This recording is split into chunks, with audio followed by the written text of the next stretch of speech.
So, jetzt zeige ich euch, was ich für Arbeiten gemacht habe.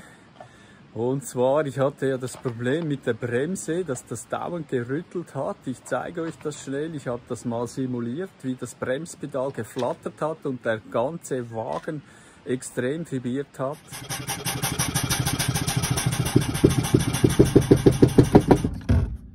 Dass es fast nicht möglich war, so zu bremsen, musste ich immer mit der Hand bremsen. Dann hat es sich sofort wieder beruhigt.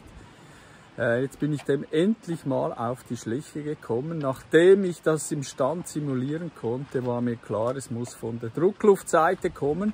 Also habe ich zuerst einmal gleich mal dieses Ventil ersetzt. Ja, und zwar dieses druckluftunterstützte Bremsventil. Und ihr seht, da sollte eigentlich nach dem Bremspedal kommt da so ein Hebel, der da reindrückt und das Ganze dann die Ventile öffnet. Und der war daneben, der war hier und hat mir da ein Loch reingemacht. Und es hat zwar schon noch gebremst, aber eben mit diesem Gewackel. Wie der rauskommen konnte, ist mir ein Rätsel, vielleicht von einem Vorgänger an einer Reparatur. Und hier seht ihr das Bremsventil, das ist also dieses Teil hier, das leitet die Druckluft auf diese Servos hier und dann geht es auf die Hydraulik weiter. Ja, da muss man mit 4 Schrauben von hinten lösen. Man sieht da von vorne zwar auch Schrauben, aber die sind eingenietet. Ja, nicht diese lösen, das habe ich am Anfang gedacht und die gingen so streng los und jetzt ist mir klar wieso. Also von hinten M13 bzw. M8 mit 13er Schlüsselweite. Ja, und dann, wie ihr seht, habe ich da endlich mal die Klimaanlage, Außengerät montiert. Das Innengerät war ja schon lange mit so einem Gestell. Oben wird es so befestigt, damit es nicht hin und her wackelt. Das hält. Und hier seht ihr, habe ich so einen Halter montiert, hier hingeschweißt, mit dem Halter befestigt. Das hält also super.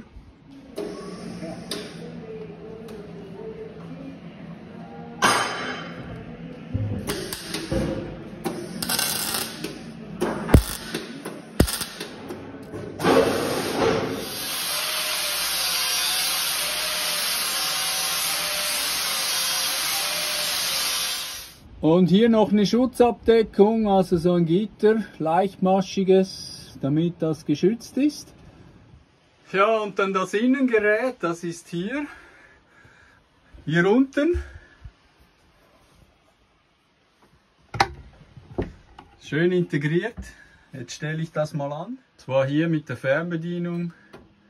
So, jetzt läuft's. Jetzt stelle ich da mal die Temperatur runter, damit es anfängt zu kühlen, weil es ist nicht so warm hier momentan. Ihr seht, es ist 21,3 jetzt, Feuchtigkeit 68%, so, weil da unten die Pflanzen sind vermutlich. Und jetzt schauen wir mal, was das Ding an Leistung verbraucht. So, momentan Einschaltleistung nur mal 200 Watt, es läuft schon 2 Minuten. Und die Temperatur geht bereits zurück auf 17 Grad. Schauen wir mal nach 10 Minuten. Und als nächstes, ich habe ja hier da hinter mir einen 400 Liter Tank und wenn der fast leer ist, sagen wir 20, 30 Liter, dann kann es sein, dass der Luft ansaugt und dann läuft er nicht mehr. Vor allem wenn es hoch oder runter geht natürlich. Und das ist natürlich nicht gut, dann kann man gar nicht die ganze Kapazität nützen. Also habe ich da mir eine Lösung rausgesucht oder ja, ein bisschen überlegt und dann kam ich auf diese Lösung. Ich zeige euch die jetzt. Und zwar habe ich da ein Tank, hat mir jemand freundlicherweise, und zwar ein YouTuber, also einer, der meine Videos geguckt hat, der ist mich besuchen gekommen in Herisau damals und hat mir diesen Tank zusammengeschweißt. Und das ist jetzt eigentlich der Überlauftank. ein Filter habe ich auch noch davor montiert mit Handpumpe. Und das funktioniert jetzt so. Das ist die Leitung vom Motorrücklauf. Das heißt, der Diesel läuft hier zurück, geht in den Tank rein. Das Rohr hört da oben einfach aus, füllt mir den ganzen Tank auf, bis er voll ist. Und dann fließt es hier im Überlauf wieder raus, und zwar in den großen Tank zurück.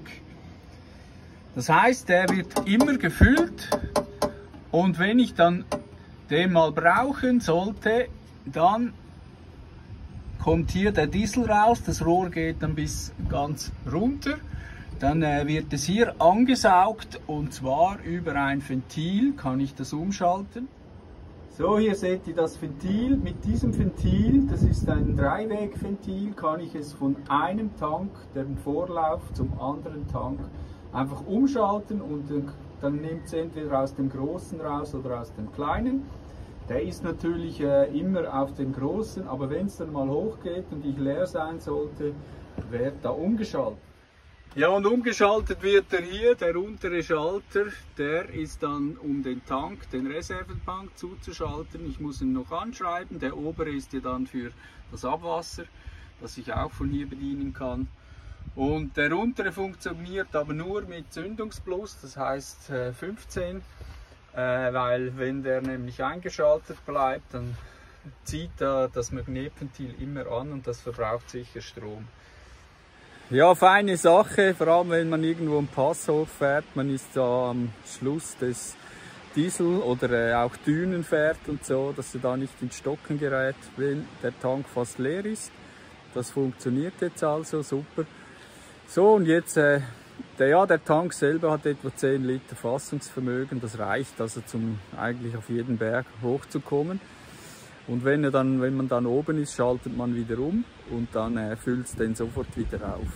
So, und jetzt schauen wir mal der Klima wieder, wie weit die jetzt ist. Also der Verbrauch ist sensationell.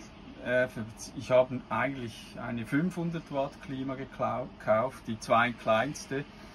Und der zieht mir jetzt nur knappe 300 Watt.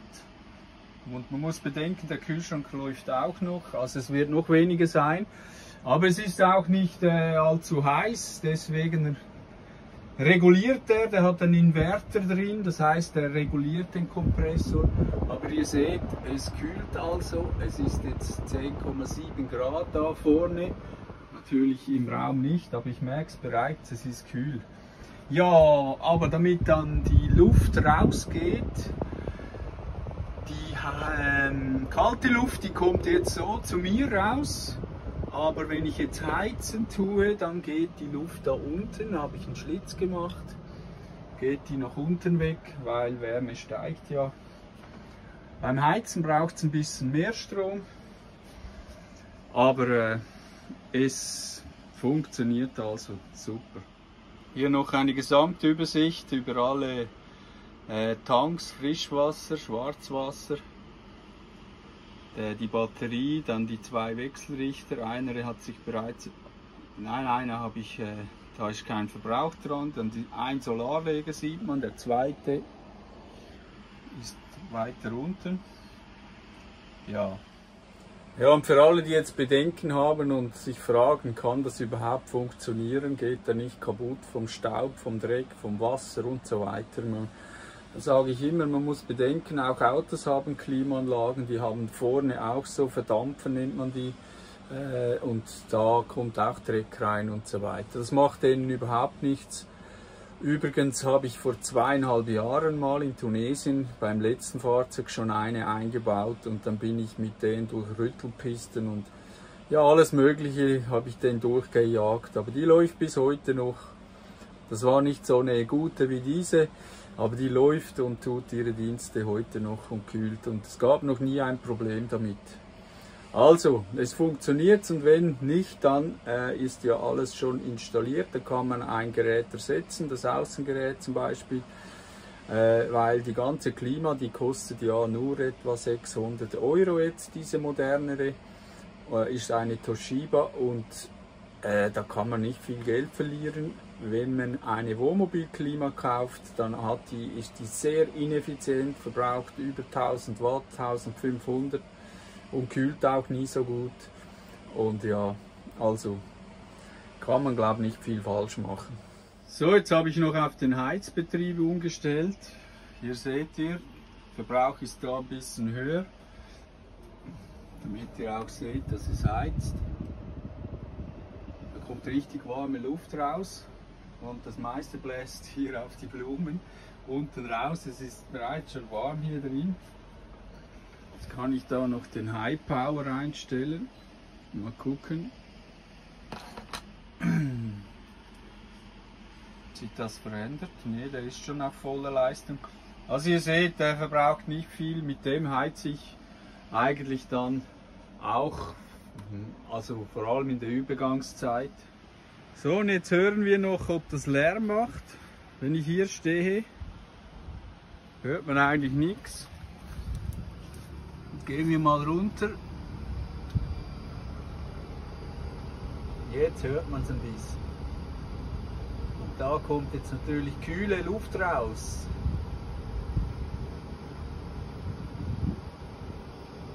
Die Leitung muss ich noch isolieren. Ja, und weiter habe ich noch vorne die verstärkten Blattfedern. Je ein Blatt rausgebaut oder rausbauen lassen. Und zwar war er einfach zu hart vorne, also viel zu hart, er war bockhart. Und jetzt ist sehr, sehr viel angenehmer zum Fahren. Und ja, das seht ihr jetzt dann, wie ich da in eine Werkstatt gegangen bin. Und da hat mich nur 20 € die Stunde gekostet. Und die waren auch besser eingerichtet. Und dann habe ich da einfach mitgeholfen, das zu machen. Ja, und die Blattfedern, die habe ich jetzt da vorne drin. Ja, die schleppe ich jetzt halt mit mir mit. Wegschmeißen ist schade, weil das sind Original Mercedes. Die werde ich dann mal verkaufen. Das sind Zusatzblattfedern, die kann man einfach zusätzlich vorne hin machen. Ja, vielleicht noch längere Bügel und dann geht das bereits.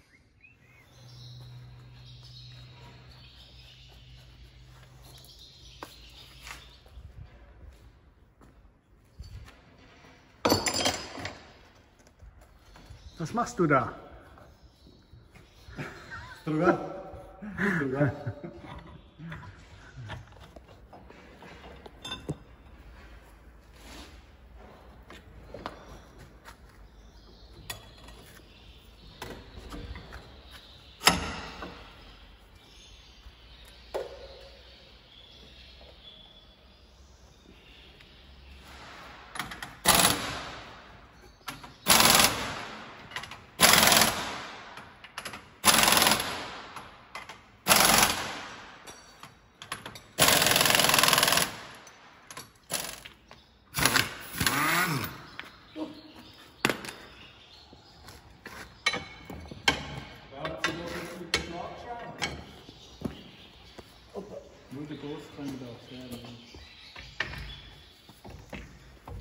So, jetzt macht das Kamerakind mal ein paar Aufnahmen hier, ne?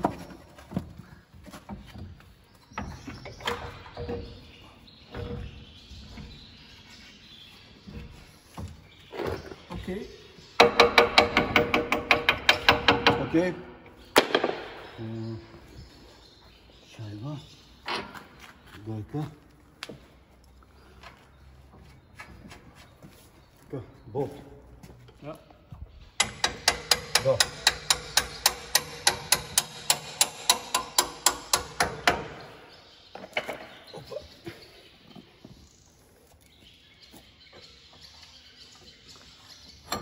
Opa, tam. Ah, vedi? Bravo. Idemo.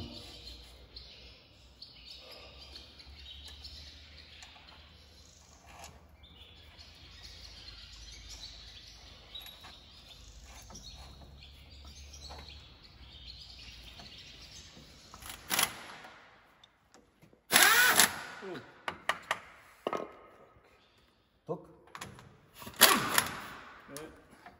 Ah, izlezi. Давай.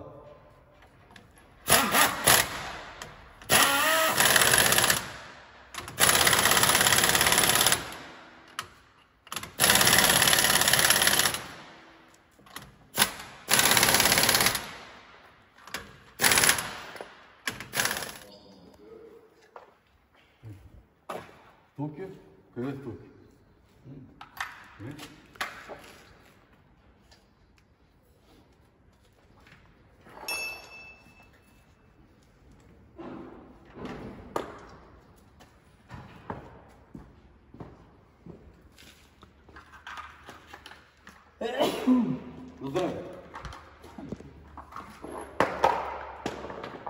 Allah Akbar.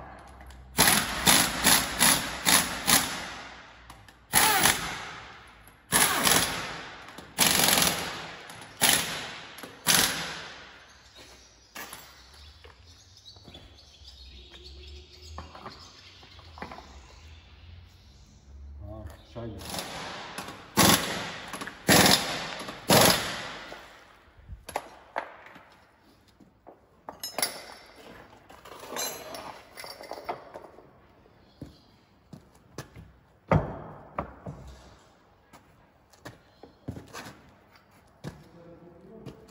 Toca.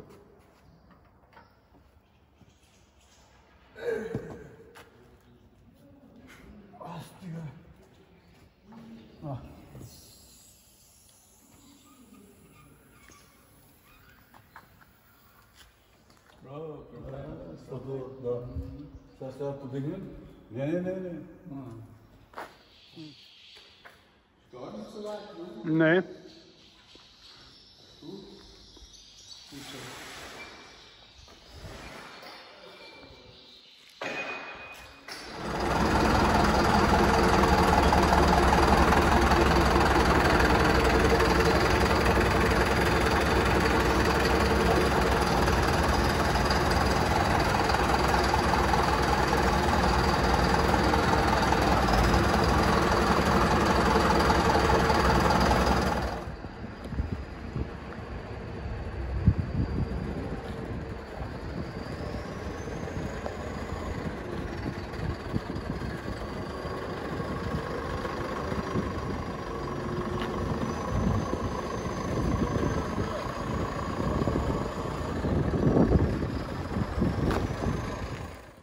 Ja, und weiter habe ich noch die Reifen gewechselt. Hinten habe ich jetzt 4 Michelin. Die habe ich ja gebraucht gekauft. Die Deutschen sagen Michelin. Man sagt aber Michelin, das ist eben französisch. Das nur was sagt man, als Lehrstunde. Vorne habe ich jetzt da die von hinten montiert. Der ist jetzt auch ein bisschen leise geworden, weil die Michelin haben doch ein recht grobes Profil. Ja, und hinten jetzt diese 2 Reserveräder, die waren vorne drauf. Die sind rund erneuert. Vorne sind sie auch noch rund erneuert, vom Vorgänger noch. Ja, die fahre ich jetzt noch runter und dann schauen wir. Also, das waren so die Arbeiten die letzten 2 Wochen, wo ich da eigentlich stehen geblieben bin. Aber jetzt geht es wieder los mit dem Reisen. Nächstes Video wird wieder vom Reisen sein. Auch ein paar kleine Clips rückwirkend, aber auch eben, was dann noch kommt. Okay, danke fürs Zuschauen und schön wart ihr dabei. Tschüss.